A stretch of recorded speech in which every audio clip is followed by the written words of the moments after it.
صباحكم فل. بتابع حاليا مسلسل مصري اسمه 220 يوم. اللي لاحظته من خلال متابعتي دايما للمسلسلات سواء العربية أو الأوروبية أو الأمريكية إنه بقى في رجوع للمشاعر الإنسانية تاني.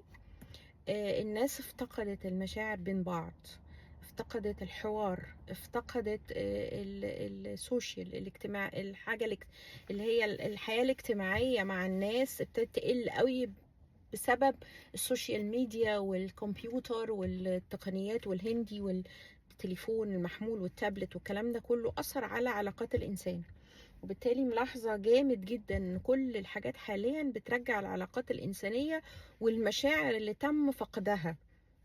فيا جماعة أرجوكم اتكلموا مع بعض، ناقشوا، حتى لو هتختلفوا ناقشوا مع بعض الكلام، المواضيع، الحاجات اللي اختفت بقالها فترة، بقالنا سنين كتير قل الحوار وقل التواصل بين الناس، وبدأت الناس ما تفهمش بعض لأنها كل واحد بقى في جزيرة منفصلة.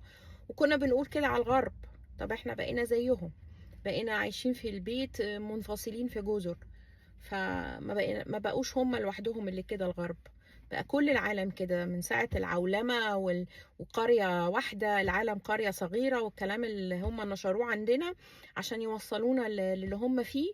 يا جماعة خلوا بالكم، ارجعوا للحياة الأسرية والاجتماعية والحديث والحوار، ونقعد ناكل مع بعض ونتحاور عملتوا ايه النهاردة وايه ده وليه، ويبتدي يبقى فيه رجعوا المشاعر تاني. أرجوكم، لو الإنسان فقد المشاعر هنبقى روبوتس، والروبوتس أحسن مننا لأن هم بيغلطوش والإنسان بيغلط. فلو سمحتوا رجعوا المشاعر، احضنوا بعض، اتكلموا مع بعض، افهموا بعض. حتى لو أنا مش فاهم الموضوع أفهم وجهة نظر الآخر، لأن الآخر من خلال خبراته وحياته مختلف أكيد.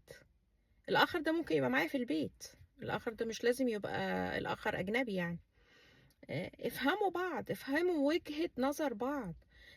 مش غلط ان انا اغير من تفكيري لان انا بفكر مش صح، او انا بفكر في اتجاه واللي معايش معايا بيفكر في اتجاه تاني. فلازم نوصل لنقطة في النص. ارجعوا للحوار، بدون حوار مفيش حياة. صباحكم فل. رشا أمين.